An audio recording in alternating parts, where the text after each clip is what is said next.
Welcome back to the show. I'm here with Christian Taylor. Hey, Phil.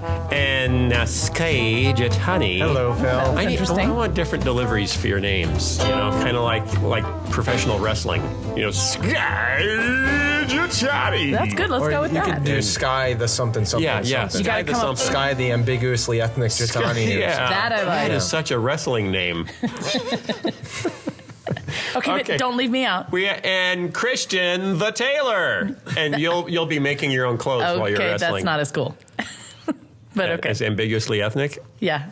You're just cooler than me. I mean, what can I say? What can I say? Well, in America today, ambiguously ethnic is the highest. Pretty much ambiguously everything is in America these days. Now you've gone off in a philosophical direction. And we haven't even sung the theme song yet. Seriously. I gotta sing the theme song, and we got a request from our friend Anthony, who has an encyclopedic knowledge of VeggieTales and any sound that has ever come out of my mouth.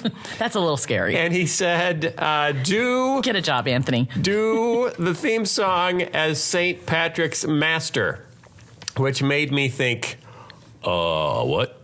Who, where, what, when? So, fortunately, this time Anthony actually sent me a link to, and it's a VeggieTales short. I knew we did a VeggieTales short on St. Patrick. I didn't remember that I was in it anywhere. So he sent me a link. It's on YouTube. So I was sitting here watching it, trying to figure out what is St. Patrick's Master. And sure enough, there's St. Patrick's Master. He has like 2 lines. And what were the lines? It's me. Feed the pigs, pig boy. Feed the pigs, pig boy. That was it? That sounds like a Conan O'Brien thing right there. Yeah, it does, doesn't it? Yeah. He's Irish. So I'm supposed to sing the theme song as that. Feed the pig boy guy. Big boy. Hey, it's a podcast, so feed the pigs. No. Start over. You're already in Chuck Wagon. I am. It is kind of Chuck Wagnish. But he probably had a little slightly Irish. He didn't have enough lines to really even form as a character. He was like, it'd be a little bit Irish, So you just make it up. Hey, it's a podcast. So what do you know? Hey, now it's British. What's this song? I can't. This. I'm sorry, Anthony. This character does not exist. It wasn't a character. It was 2 lines. Hey, it's a. I can't remember the song. Why don't we just start this whole podcast So we got a guest over? today. We're going to just bring on our guest, and she's going to sit in for me. And there's no video, but there is. Hey, it's a podcast. So lend an ear. The Phil Vischer podcast starts right here. Okay, so what's going on? Wait a second. Whoa. You got to sing. That was an aborted theme song right there. I've never seen you do that. You haven't done that in the whole year and a half. Do you have a problem with that? Yes. Phil's had a difficult week. Do you have a problem? You've had a bad week? I said I didn't difficult. say that. I didn't said say difficult. Bad. You've had a difficult I week? didn't say bad. I said difficult. There's a big difference between bad and What difficult. happened? Well, It has to do with Gatorland and being dressed in nothing but a suit of raw chicken meat. What are you talking about? What is Gatorland? so okay, Yeah, it's a were you place in here? Florida with all the alligators. Yeah. You went to Florida? What? Were you here last week? Metaphorically speaking. I was. You were here last week. Do you remember me saying I wrote an essay about Peter Bogosian's book? Oh, I do. And I I'm read. going to post it online. Yes. And then hopefully he will respond. Yes. So I did. I posted it online, and he did respond, but not in the way you would think. I didn't read his response. That's because he didn't respond directly. Because he unleashed the hounds. Yeah, all of those other people were. Oh, my word. Within 12 hours of posting it, there were 30 critiques of my critique on my website, all from atheists that had read his book. Within 12 hours. He did release the hounds. Mobilization is quite impressive. That's it. Yeah. I told my wife it was like atheists are better at creating an online flash mob than, which is kind of what happened, than a Southern Baptist pastor's wife at starting a prayer chain. That's a good analogy. Thank you. You know, if it wasn't for your wife, I hate to tell you this. You wouldn't know anything about me.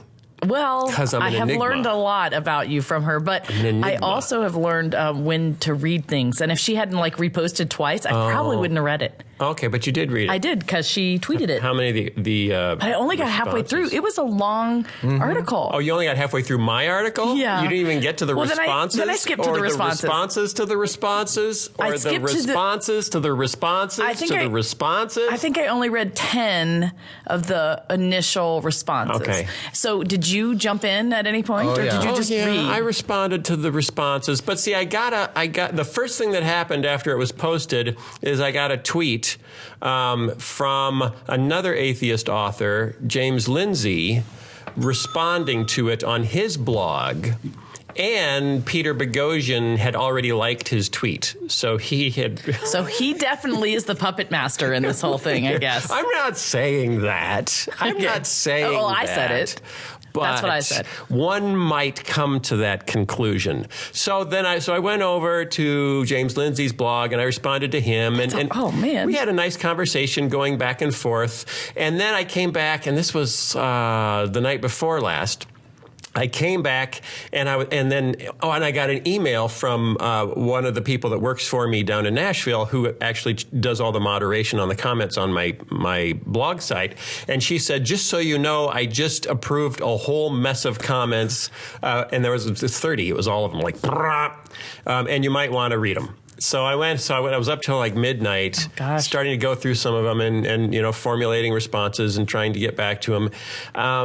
And one of them was actually from a Christian and it was all about the faith. The whole thing was about, what does the word faith mean? Okay. Because Peter that's what you wanted. Yeah. You wanted the discussion. It's a good discussion. I spent some time last night reading through the comments and feeling bad for you, Phil. And one thing that became evident to me, well, two things. One is a lot of the people who commented did not read your whole article. Really? Yeah, because kind of like me. Or if they did, something like that. I didn't comment though. Right, and secondly, even though you responded very appropriately to many of them, you guys are just like totally missing each other, and they refuse to agree with your definition of faith because they want to immediately argue about the evidence for the validity of the Christian faith. There was a whole lot of, faith is stupid because of what you guys have faith in. Right. Which is a different conversation than what does the word faith mean. I think it's very legitimate to debate which faith has more credibility, Christian faith or atheist faith. But that's a different conversation. And it's a different use of the word. Well, and you did say, at first people said, you're really making, splitting hairs over this word when really you're not talking about the substance. Right. And you did chime in and said, that would be next. That will be next. That's you made it very clear that I'm like starting at the beginning of this discussion. Right. And what I was really doing is critiquing the definition of faith that Peter Bogosian advances in his book, which is pretending you know things you don't know, is his definition of faith. And so the argument was, no, that is what faith is because you think you know there is a God. It's like, no, that has nothing to do with whether that's the definition of faith. Set God aside. Set God, and I tried to explain, okay, I put my faith in an airplane when I get on it. Yeah, they didn't like that. No. Because there's evidence that the airplane won't crash, but there's no evidence that there's a God. They immediately go back. So it's anyway, go on to philvischer.com and read some of the stuff. It's very interesting. And James Lindsay's, I need to post this. Actually, I think I posted on my Facebook page, but James Lindsay's blog, which is called God Doesn't. Fill in the blank. Okay. Like your blog very much, James, but that's okay. But I do, because he's actually a smart, thoughtful guy. So go there, because that's where the conversation got really interesting, because James was willing to engage me in a fairly lengthy conversation, which then got even more interesting when another person showed up out of nowhere named Jeremy Pierce. Hi, Jeremy. He's a listener. I think he's a listener to the podcast. He said he's a fan of VeggieTales. And he's an atheist, too? No. He is a Christian who is a philosophy professor. Oh, that's interesting. Know where? In Syracuse, New York. I don't know what school. Oh. I asked him and I haven't heard back yet. And he jumped in because a lot of what this boils down to is the philosophy of knowledge. Right. Epistemology. Yes. How do we know what we know? And when you say know, what do you mean? And when you say knowledge, what do you mean? And when you say proof, what do you mean? This gets complicated. Mm-hmm. It gets very academic very quickly. Yeah. And it's kind of funny to think that somehow our ability to make an argument about the meaning of a word like proof or knowledge should work all the way back to determining whether or not we should believe in God is kind of funny how academics are supposed to. But anyway, it was a really interesting conversation, and Jeremy Pierce jumped in and really kind of walked through the history of the usage of that word, the word faith. And I got to go to this page. Yeah, I'm going to post it. I'm going to post it on philvischer.com so you can, or the link to it so you can read it there. But it was really, he actually helped me, think through. It was like, I went back to him and said, you just clarified what I've been trying to say, but you did it better than I've done it. Yeah. You rock. Well, it's interesting. I have to be quite honest and say that after I got no. Well, it was too long. Well, here's the deal. Yeah, it got really complicated. It did. It did. And it was at night, I will confess, and so I was a little tired. But it just got very complicated. And so I kind of lost the simplicity of the point. And I thought, well, maybe if I read the comments, I will. Right. But it's a very complicated argument in the first place. Yeah. And what I will grant, James and Peter Bogosian and whomever else, is that there are some Christians that use faith as a defense. But I said that in my article, the very first article. You did. There are some Christians that, if you push them in a corner and like, why do you believe the Bible is this? Or why do you believe Jesus is this? And they don't have an answer because they just kind of inherited the belief. They haven't really thought it through. They haven't done any significant thinking or reading, or in many cases, which is true for many Americans, really ever been taught how to significantly think or read, on deep stuff, because we watch American Idol. We're not, reading philosophy books. But I do like American Idol. They default. Sorry. I'm not ragging on American Idol. I know. I just had to say that. You can put your faith in American Idol. No. I don't have faith there. Truth if you want to. I just kind of, like it. Yeah. And what was I saying? I'm sorry. I totally interrupted you. So we use it as a defense and say, why do you believe that? Because of faith, which is a completely inaccurate usage of the word. And this is there's a bigger epidemic among Christians in this area. Epistemic? Does it have to do with epistemological epidemic? It's an consumerism or fear? Epidemic. For the end of Western civilization? Because, so many of the times where Christians get themselves in trouble politically or in cultural issues is when they insist on the law needs to be this, or the policy needs to be that, or this needs to be taught in the school, and then people ask why.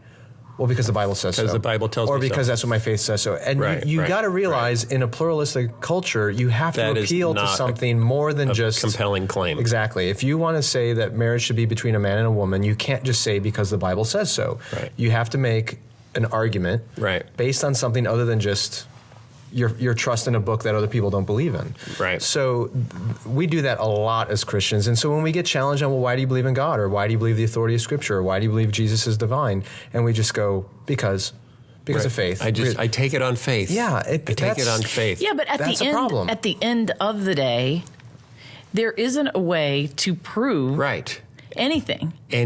So you really do have to decide if on this lack of proof, am I going to believe this or not? And at the end of the day, you make that decision based on your own experience with the divine or your choice. Or with the material. Yeah. Or you trust your car because of your experience with your car. Right. What it comes down to is... Or just faith. And I'm going to put faith in that. Sorry. Nothing is absolute. There's no proof for even our own existence. I mean, there's lots of philosophies that are based on our own illusionary existence, Buddhism being one of them. So at some point, we all make decisions on where to put our trust, where to put our faith, where to put our confidence, and we base those decisions on all kinds of different epistemologies, including reason. And the argument that I hear from atheists over and over and over again is that reason, logic, or experimental evidence should be the only criteria by which we decide where to put our trust. And that's why they say there's no God, because there's no measurable, non-revealed evidence for that. Does that come down to the personality? Partly. Like we said the other day. Did we say that? What did we say? Or did I read that? I don't know what you're saying. Where personalities will determine... Oh, personalities affect like beliefs in old Earth, young Earth, or how you approach the Bible. Right. Yeah, there are certain personalities that are drawn to certain systems, but at the end of the day, we are all putting our faith in all kinds of things. Now, we can have an argument or a debate about what the evidence is to suggest that faith in Christianity is well placed, or if faith in atheism is better well placed. But we can't just simply say one is faith and one isn't. They are. It's just a matter of the evidence and the confidence you have in in which one you're putting faith in. So one person who jumped into the argument finally said, if you're saying that faith is a synonym for trust, which is what we're saying and how the Bible actually uses it, then stop using the word faith. Just use the word trust. To which my response was, okay, I will. You know, and actually, I think because we've muddled, and it gets even muddier, and this drives me crazy when we're talking to Hollywood studios and they say, we want to go after the faith audience.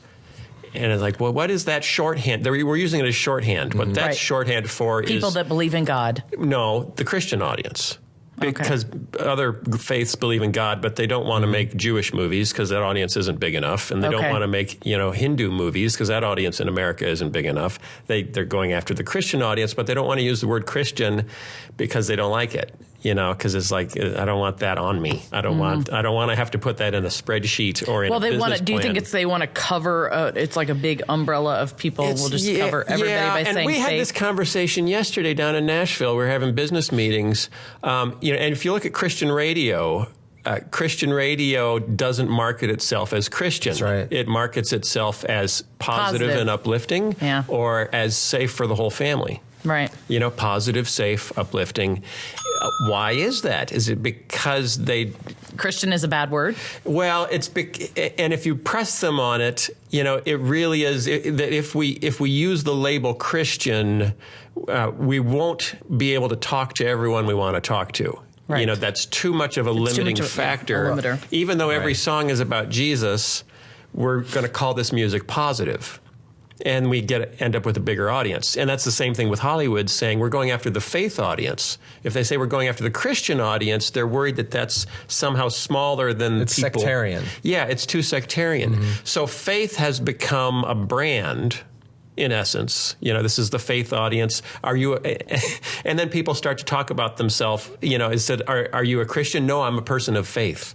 Like a person of color. I'm a person of faith. Well, that goes, like I mentioned it before. What's the alternative? But Tillich argued that everyone has faith and everyone is religious because everyone has something of ultimate concern in which they've put their trust. Right. So to say, I'm not religious, I'm a person of faith is sort of like saying, I'm not a human being, I'm just a person. Right. Right? I mean, every human being has faith. It's just a matter of we put our faith into different things, and we can have a good conversation about what's worthy of our faith. I think the ultimate complaint is faith is being used, faith is being used as a defense. And particularly and this is Peter Bogosian's personal complaint, which is what I talked about in the essay, that faith claims, quote unquote, claims of religious doctrine are given a privileged position in our culture, and they are excused from certain levels of scrutiny because they are related to religious belief. So in that sense, if you took out faith and used religious belief instead, there'd be much more clarity about the conversation. Right. Because saying I have faith in Jesus Christ is not saying I have religious belief about Jesus Christ. It's saying I have confidence in Jesus Christ. Right. I put my trust in Jesus Christ, which is different than let me tell you the tenets of my faith. Right.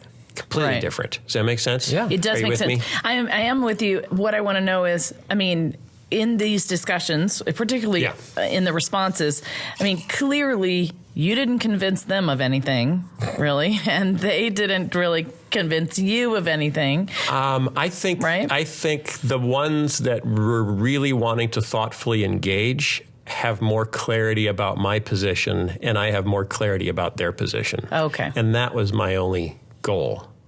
Because the notion of, I'm going to engage you intellectually and completely change your life. It's not going to happen. That's a fool's errand. Yeah. In both directions. And I did see a couple of guys say, I do appreciate how thoughtfully you have considered this. I actually got compliments on my essay. From the atheists. From atheists. Yeah. So that was kind of cool. And that they want to continue the conversation. Yeah. And really, I do think that is ultimately the goal, because we don't need to have this animosity between us. The goal is to truly know each other better. Can't we just all be friends? Well, I think part of what gets put out there by some atheist proponents is that anybody who adheres to religious belief is ignorant and stupid, because logic and reason would say, you would never put your faith. And what you're doing, and what I think other thoughtful people are doing, is saying, yes, there are a great deal of unthoughtful and stupid believers out there. Incurious. Yes, incurious. That is a better word. Yeah. I like that. Because I think I fit in that category, but there are plenty who have I'm with incurious.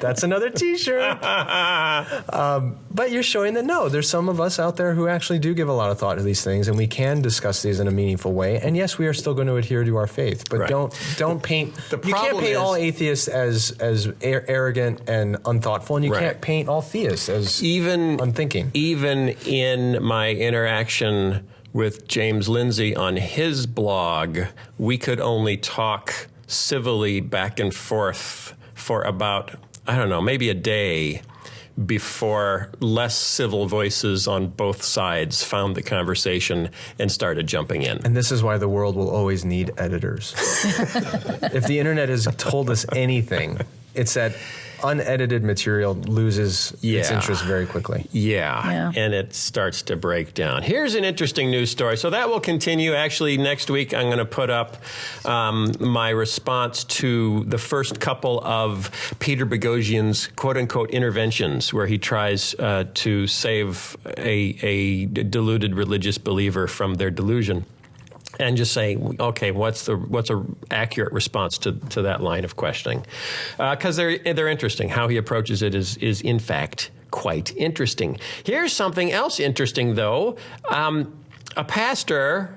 Did you hear about this? I think you probably did because you told me about it. What? Yeah, but I have to confess I haven't read much about it. I just saw the headlines. Okay. Oh, I like that. I've been busy. That's okay, refreshing. but tell me, because I haven't even read the That's refreshing. headline. Mm-hmm. Okay. Oh, yes, here it is. A pastor, actually a Seventh-day Adventist pastor in L.A., I think, said for the next 12 months he was going to live as if there was no God. So he's going to be joining the ranks of 80% of Christians in the United States already. Boom. That was awesome.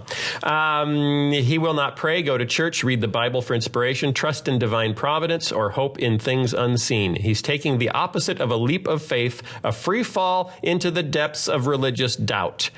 His intellectual experiment, which began January 1st, has already borne dramatic consequences. In less than a week, he lost 2 jobs teaching in Christian schools near his home in Los Angeles.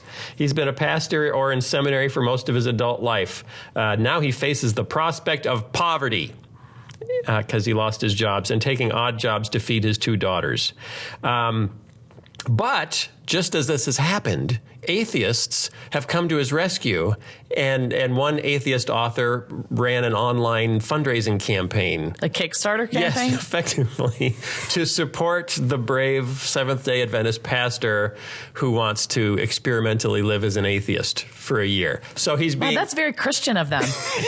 I'm telling you, this guy's going to have a book deal by the end of the month, and he will not be in poverty. The first response is you can't...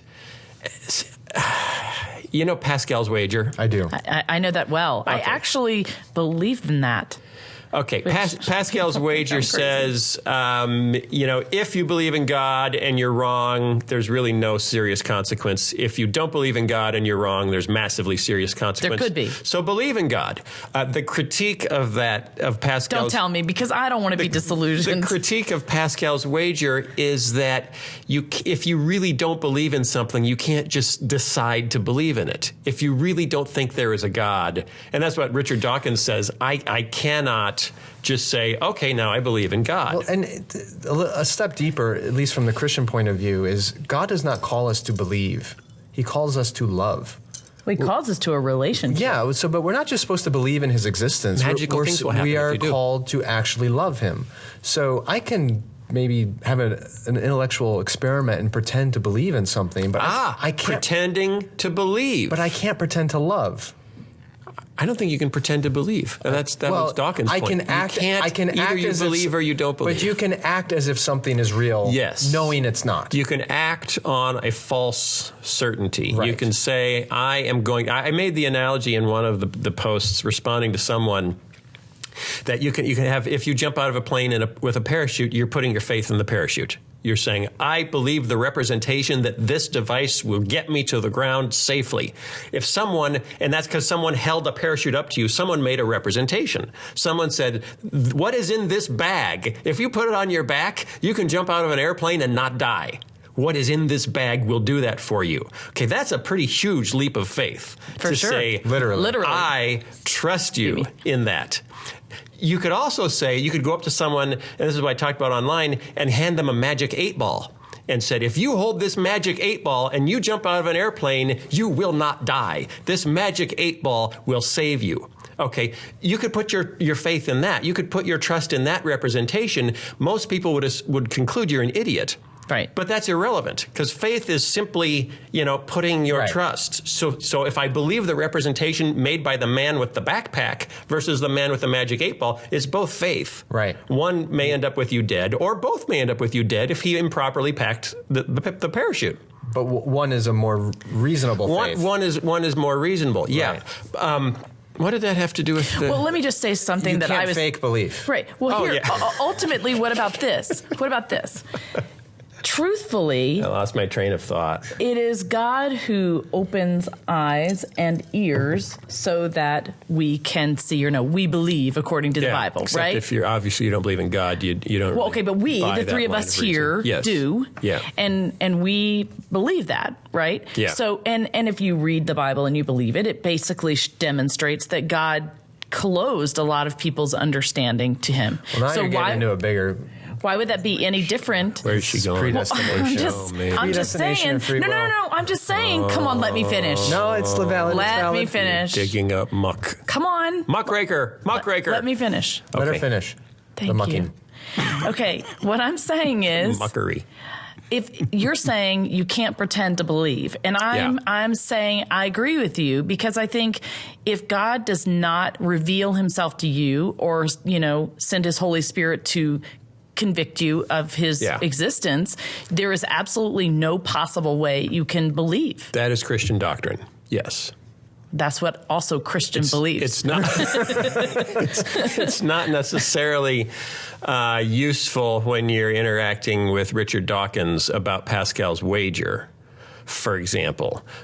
True. But so I tend to shy away from something like Pascal's wager because I don't believe you can just say, I see no evidence for this. I mean, now you can step out on faith. You can say, I have no idea why this magic 8-ball would save me, but I'm jumping anyway. Okay, that's putting faith in something without good rationale. It doesn't. You could do that without even believing it because there's a tiger on the airplane that's about to kill you, and you see this as your only choice. Yeah, but you know what? Isn't the definition of faith... Can I add a tiger to our... Your metaphor is getting really ridiculous. It's not a metaphorical tiger. It's a real tiger. You could have your metaphorical... Isn't the definition of faith evidence of things hoped for? What? No, what is it? What is that's it? in my... Would you go back and read my essay again? Because that's in there. Okay, I only got halfway through. I'm sorry. Well, it depends on which translation. Oh, well, just give me one. Phil's definition is putting your trust in the claims or... Yeah, representations of someone or something. Of things you can't see. Which is Webster. Right. Haven't seen yet. Haven't seen yet. So based Hebrews on those, is not about things you can't see. Based on those things, I might as well trust the 8-ball that is going to save me from certain death because I haven't seen it happen. If you had a choice between putting your trust in the 8-ball or the parachute, which one are you going to choose? Well, I have no idea whether these two people telling me about what their things are going to do is true or not. So it's not going to make a difference whether I put one and the other. It's a crapshoot. That's what I'm saying. It's a crapshoot. Are you going to use reason, though? Am I going to use reason? How am I going to use Do you really believe it doesn't make a difference whether you grab the 8-ball or the parachute when you jump out of the plane? Why? It's going to make a difference in a few minutes. Okay, but you have to assume that I don't know what a parachute is. No, I'm not assuming that. No, you know what a parachute is. You know what a parachute is? You said there's this person. Quit. You said there's this person that's holding up something to me and saying, the thing in this bag is going to save your life, right? So all I know is there's a thing in the bag, and I know there's an 8-ball, and I don't know what either one... magic monkey. I've never... I would take the magic monkey. I'm still picking the backpack because I know for sure that 8-ball ain't saving my life. Yeah, well, it's like what's behind door number one. Do you want to be saved by what's behind door number one or this Toyota Corolla when falling out of an airplane? well, I like the Toyota Corolla, but I'm going to have to go with door number 1 because I don't see that as an effective solution to falling out of an airplane. Okay, Bob Barker. I think we're a little off We're getting course. off. I know. I'm sorry. I'm sorry. My I'm trying to stick with you, and I told you the pastor, it's a little difficult. The pastor. I left at the tiger point. What was the tiger about? When you read the... I think half our audience is looking for a parachute at this point. I missed the whole thing about the tiger. How did the tiger get in here? The tiger may or may not have a parachute himself. And if you can wrestle it away from him... Unfortunately, he's an atheist tiger, so he's got very strong convictions. Okay. No, the pastor, the Seventh-day Adventist pastor, who has decided that he's going to live for a year as an atheist and apparently is surprised that cost him his job teaching at Azusa Pacific University, a Christian college. Okay, so you can say, are you using reason? Are you using reason? Are you really surprised that you can't teach Bible at a Christian college? Was he doing it as an experiment? It was pitched that way, but when you read about it, he actually was having doubts. Oh, so okay. he was having legitimate doubts, and he now considers himself an agnostic. So phrase it that way, and it's like, I don't. And so what Azusa was actually asked to make a statement, and they said teachers have to sign a statement of faith. Right. Which is not a statement of confidence in the claims of someone or something. It's a statement of these are our religious beliefs. It's that, which are both definitions in Webster's dictionary, but pretending you know something you don't know is not a definition in Webster's dictionary. Thank you very much. There was a book, who wrote The Year of Living Biblically? AJ. Yes, yeah. What's his name? AJ, I don't know. Something like that. Anyway, that was a case of somebody who was taking the commands of the Old Testament. I think it's just the Old Testament. I'm not sure. The Old Testament, and actually trying to practice those commandments. Yes, that was behavior. That wasn't behavior, belief. Right. Now, I think you could actually do a year of living like an atheist if you extract any religious behavior or religiously motivated behavior from your life, but you couldn't do that authentically and still maintain belief in God. Right, and if you honestly have come to rely on those things, deeply, like a Christian would, why would you? Right. It's like saying, I'm going to this year. I'm not going to do anything healthy for me. It's kind of like the guy said, this year I'm eating nothing but McDonald's. I'll just see what that does to my body. Right. Well, that's not how you live well. You know that, or you don't know that. And if you don't know that, then okay, do the experiment. But in interacting with James Lindsay, the other atheist author who seems to be fighting a proxy war for the first atheist author, one of his last challenges to me, because he really wants to know, what's my proof? What's my evidence for all this religiosity, or for Christianity specifically? And I said, it's the changes I've seen in myself and in the people around me, that ultimately it's testimonial evidence. It is not scientific evidence. Mm-hmm. It's I have trusted in these claims and I have found them to be true. And I use the specific example of Paul saying, if you are filled with the Spirit, your life will manifest the fruit of the Spirit. I trusted that claim and I have found it to be true. My life is manifesting the fruit of the Spirit. Therefore, that gives me confidence in the rest of the claims of Christianity because I have direct experience. And his pushback was, well, aren't there people in all religions that would say the same thing? I trusted the claims of Mormonism and I found them, and I said, yeah, but the claims aren't identical. There are some systems that are much more about external behavior modification. If you follow, and I'm not an expert on all religions, but, there are, like, Islam is a very prescribed system of moral living. There are a lot of codes to follow in morality in Islam, and it does result in people saying, hey, my life is better since I've adopted Islam. But that's different than saying through the person of Jesus, you can have a personal relationship with God and have, a basically supernatural enablement of this internal change. Right. That's a fairly unique claim in world religions. And so his final comment was, why don't you take a month to try each other world religion? So live for a month as a Mormon, then live for a month as a Hindu, and just see if you don't see positive benefit from those that would validate their claims. You can't do that. And that's where, first of all, it's taken me 10 years to really see, to really be able to say confidently. Wait a second. What? 10 years? Phil. What? Well, finish your statement. 10 years to what? Sorry. to get my master's degree in clinical psychology. To age a really good whiskey. Were you about to say 10 years to really see the evidence of fruits in these? Yeah. How old are you? 47. What was happening the other, 37? We're quickly getting into a therapy session. Okay, we can skip over that, but that is a curious statement. You anyway. haven't read my book, have you? Yes, I did. She read half of it. No, I did. I was around for most of that book. I don't feel like I really learned how to walk with Jesus and rely on him until I was in my 30s. Okay. That it's very easy to be raised in the church and to have a whole bunch of head knowledge and to intellectualize your faith, and try to do better. I'm just going to try to do better. I'm just going to try to do better. And that is not at all dissimilar from being a good Mormon or being a good Muslim. I'm with you. There comes a point where you realize in your Christian faith, this is screwy. This isn't working. Right. And now that I'm really looking deeper, this isn't even how it's supposed to work. Right. And it's letting go of that. It's saying, I can't do it. I can't live up to these standards. I am a failure.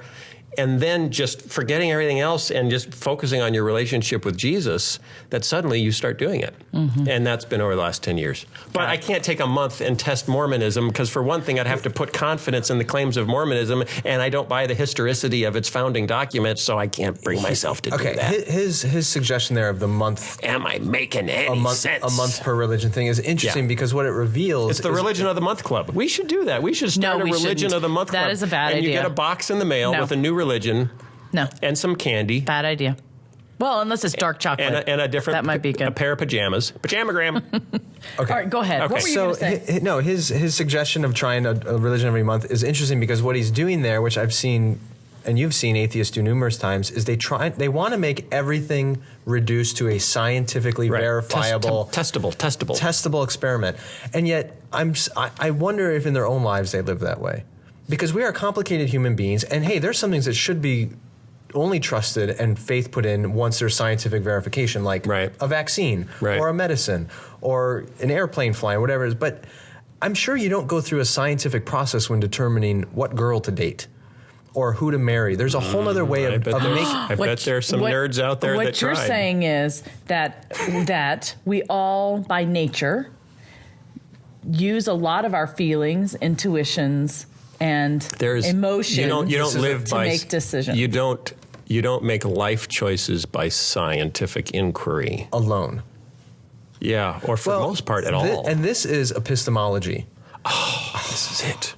If the only way to know something to the point where you can make a decision is through empirical evidence, scientific evidence, then most of what we do in our lives does not fit that standard. Right. Albert Einstein said, not everything that counts can be counted, and not everything that can be counted counts. Say that one more time. It takes not everything that counts can be counted, and not everything that can be counted counts, which is another way to say not everything that can be demonstrated. And who said this? Albert Einstein. How about that? Not everything that can be demonstrated he was a scientist, wasn't he? in an experiment or on a piece of paper is what actually matters in life, and not what everything that matters can be demonstrated on a piece of paper. And this brings us all the way back to a very early conversation in prior podcasts as to why don't atheists have really inspiring art or music?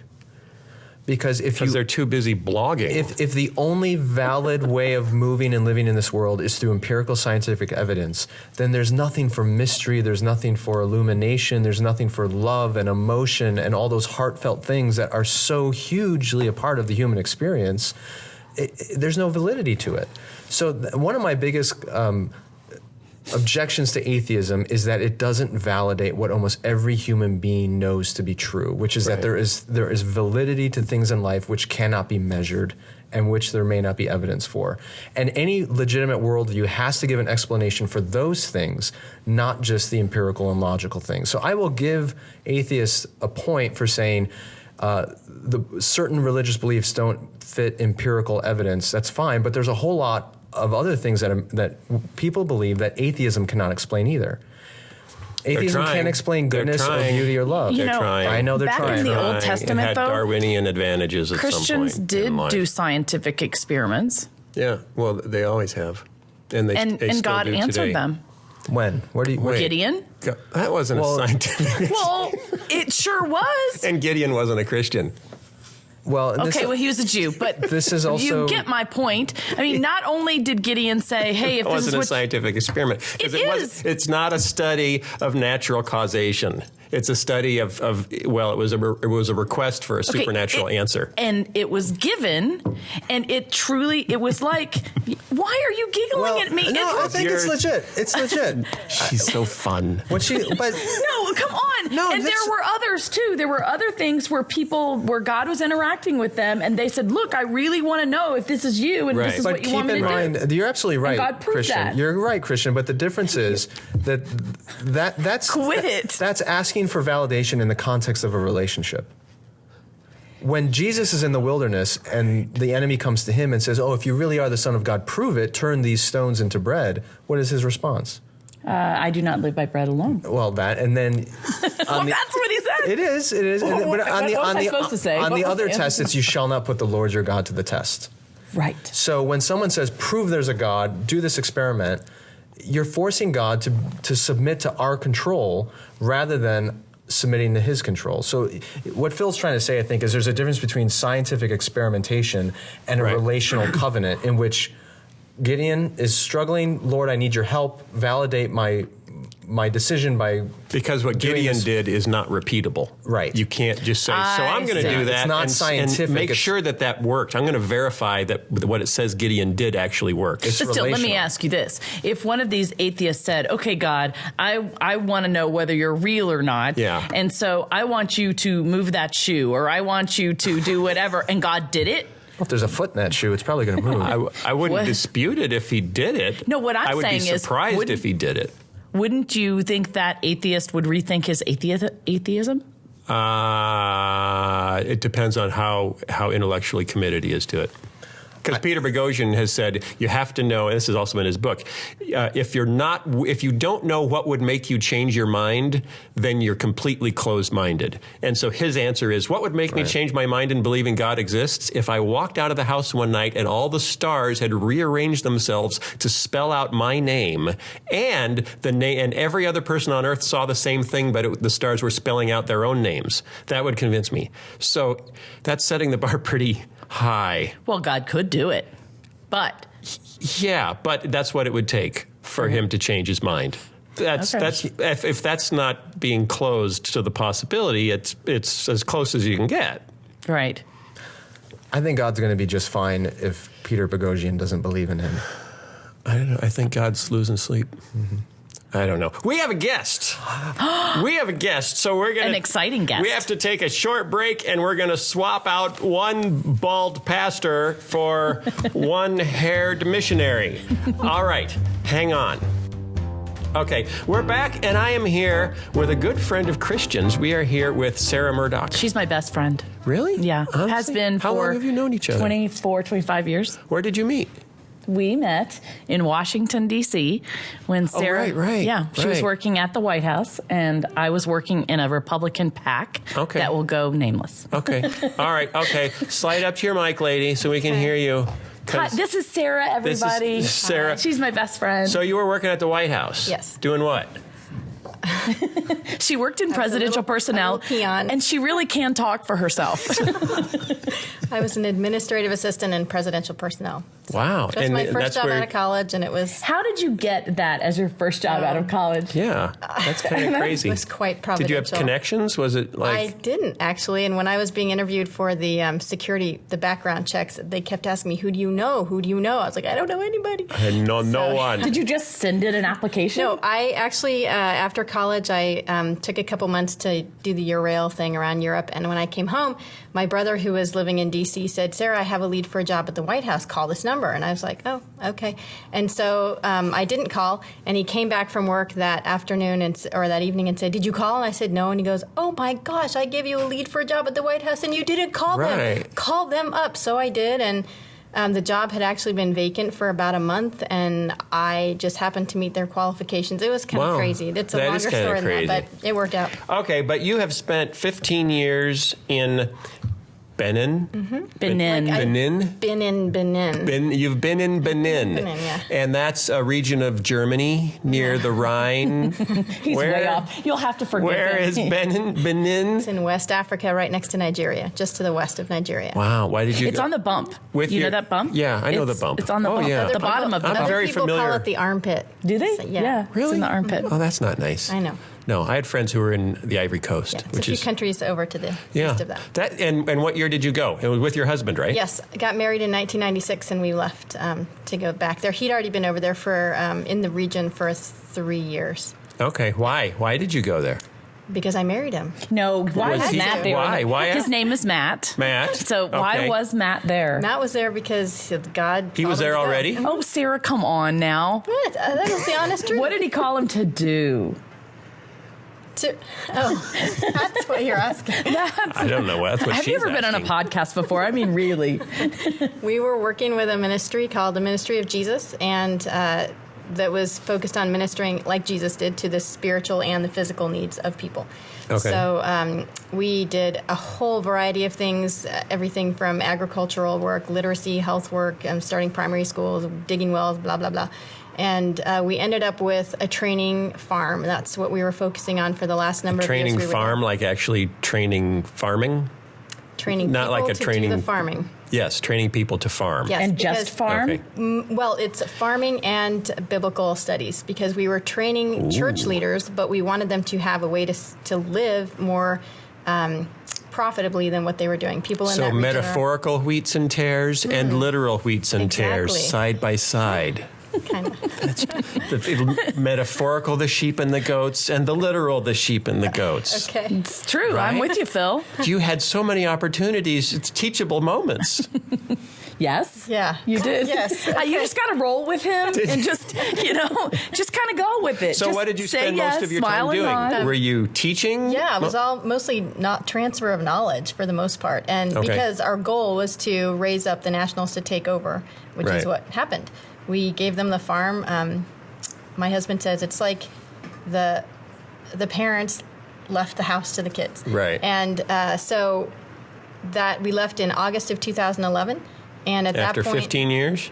yeah, 15 for me and Wow. 16 for him because he'd spent 2 in Togo. But Okay. yeah, and things are actually going really well. We're really pleased with what's happening over there. And my husband goes back 3 times a year, and I was able to go back last June, and it was awesome. And we're hoping Yeah. to take our kids back maybe this And you year. got 2 kids. How old are they? 3 kids. 3 kids? Yeah, 6, almost 7, 9, and 11. And so were they born in Africa? 2 of them were, but we don't want to go into that. Okay. Yeah, those were pretty harrowing stories, actually. So is that something you would not recommend?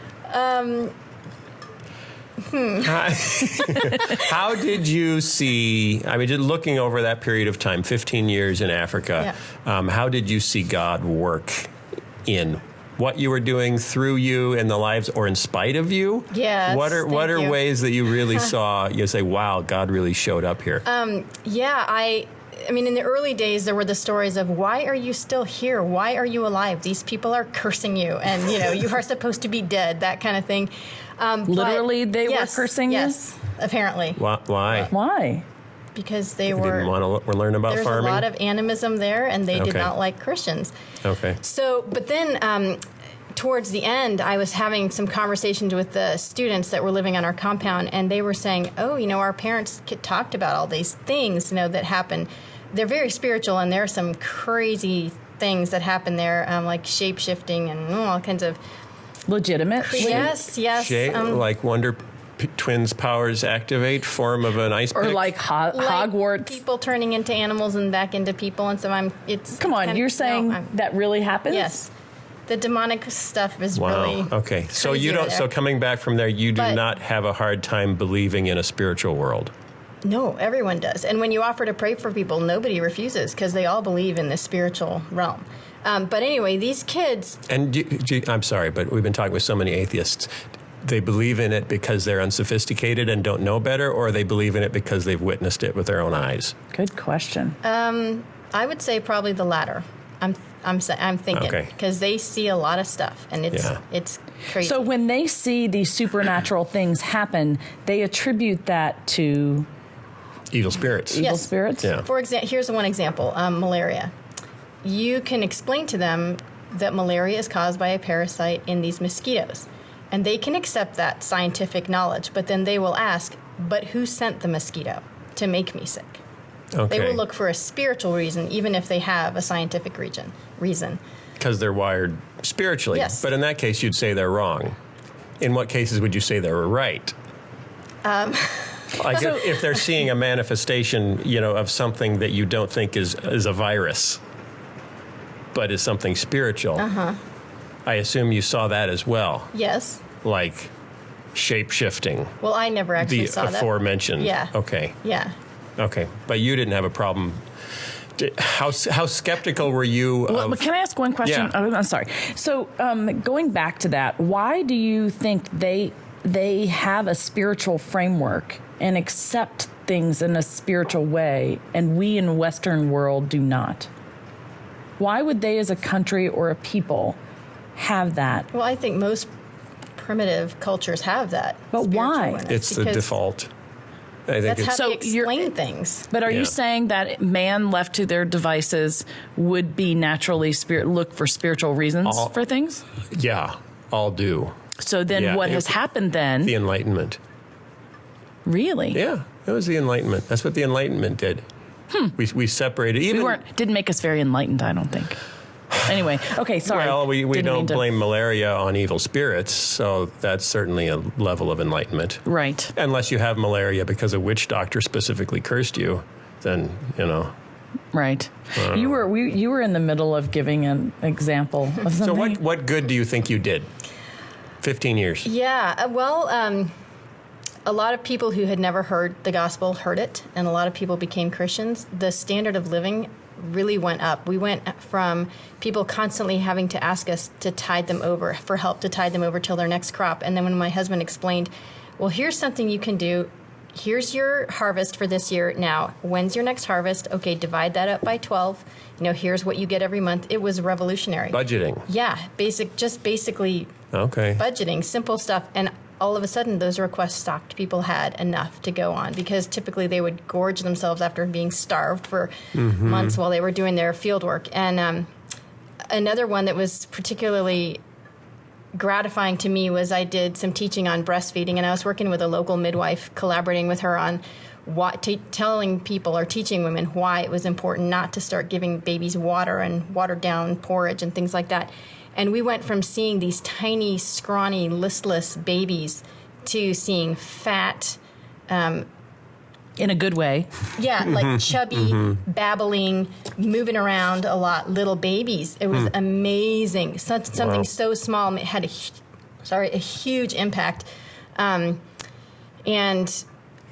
These guys that were illiterate, a lot of the guys we work with are illiterate, and they go from nothing to people saying, how do you know all this? They become Christians, and God it's kind of like people saying, you're just unschooled fishermen. How do you know all this? And they're saying, well, God, God's opened my mind, and he's taught me. And we saw a lot of changes. Well, another big thing that I thought was so incredible is how you guys were a refuge for young women. There was a huge habit there, or I don't know what the word is, propensity for a tradition. Thank you. Where families would give away their young daughters to these old men, or right? It's just forced marriage. Forced marriages, and so they would, but it would be very abusive, and a lot of times to more than one. A man that would have more than one wife. And so you guys, in a sense, provided sanctuary for them and then trained them. And I thought that was pretty amazing. I think what I want to know is, by you teaching them life skills and things like that, do you think that's how they began to believe, through you meeting their needs and teaching them things they didn't know? Or was it just the teaching itself? Or was it both? What's the relationship between the teaching and Thank you. the helping? Yeah. And why both? Well, I don't think you can teach without being willing to help to flesh out what you're teaching. Sure you can. I had math teachers that didn't help me at all. It's true. I think a lot of the girls believed when they came. Some of them actually left us and then ended up in forced marriage situations where they voluntarily went into it. We had a kind of not always a big success rate because they just, for whatever reason, decided it was okay to marry the pagan 60-year-old and be his fourth wife. But I think definitely the helping and the rescuing or the defending of these girls probably did strengthen their faith and impacted their families as well. How did it impact you and your faith? Good question. I don't know. I haven't actually thought of that. Okay, go away, take 10 minutes, and then come back, and I'll ask you that question again. Let me ask you this. Being over there and seeing the things that you have seen, let's say spiritually, with the evil or demonic spirits, or, what God did in the African community, and coming back and seeing how Christianity is applied or lived out or, supposedly, lived out. How do you compare those two? Okay, first of all, I don't like it when people come back from a foreign context and start bashing the American church. Okay. Because I don't think church anywhere is in an ideal form and that any other culture has it and we don't. I think you can find true believers and sort of people who profess but don't live it in any culture. Maybe in persecuted countries it's more pure than where we are. But I don't like bashing the American church. I think there's a lot of things that we definitely need improvement on. But I think there are a lot of people that really are living out their faith in great ways here too. Do you think it's easier to follow Christ in the environment in Africa or here in America? I think both have their challenges. I think living in a materialistic culture like ours definitely has its challenges, but I don't know, living in a developing country, that kind of context has a different set of challenges. I don't think one is necessarily easier than another because human nature is human nature. And anyway. So are you glad you did it? Oh, yeah. I'm eager to go somewhere else. Okay. Really? Oh, yeah. And how do your kids feel about it? Did they enjoy the experience? They did. In fact, if you ask them now, after being back for over 2 years, they may admit that they're Americans. But it took them a long time. Okay. My kids would say they were Beninners, which reminded me of the JFK, ich bin ein Berliner. I'm a Beniner. But in fact, they would say, Mom, why do you say we when you talk about Americans? Because we are American. No, we're not. And they really want to go back. They loved it over there. So. Do you think that'll affect the choices they make in what they do with their lives? I don't know because my oldest was only 9 when we left, and so it may not have a huge impact. But I do think they definitely think more globally and more. Yeah. They're not American-centered like many Americans are. When we study history, they're like, American history. Let's do Japan. Let's do India. Yeah. Cool. Interesting. Cool. Well, thanks for coming on the show. Yeah, thanks. Is there anything else you've been dying to tell a large listening audience for the last she has 20? I don't have time. Yes, you do. Okay. I hear she's a poet. She is a poet, and a very good one at that. That's awesome. Yeah. So I owe Sarah a lot of gratitude for where I am with the Lord, quite honestly. Really? Yeah. She has inspired me and encouraged me and challenged me for the last 25 years. So maybe you wouldn't be here with us on the show if it wasn't for Sarah. I would be willing to say that. She's been that impactful in my life. All right. Well, what should I sing about? I think you should sing about atheists and Christians because we should do something new. I've sung about that like 12 times. Hey, well, just sing about what's in your heart, Phil. Oh, blood is pumping through my heart. I'm gonna make a song. It's a pretty lousy start, but now I'll talk about Sarah, because she's the only one here that cares about teaching budgeting to Africans so they don't run out of food. What rhymes with Africans? You've written poetry. You're from Africa. What rhymes with Africans? They're like good Samaritans. Sorry, that was cheap, but the best I could do. Thank you, Sarah, for being on the show. That would be show.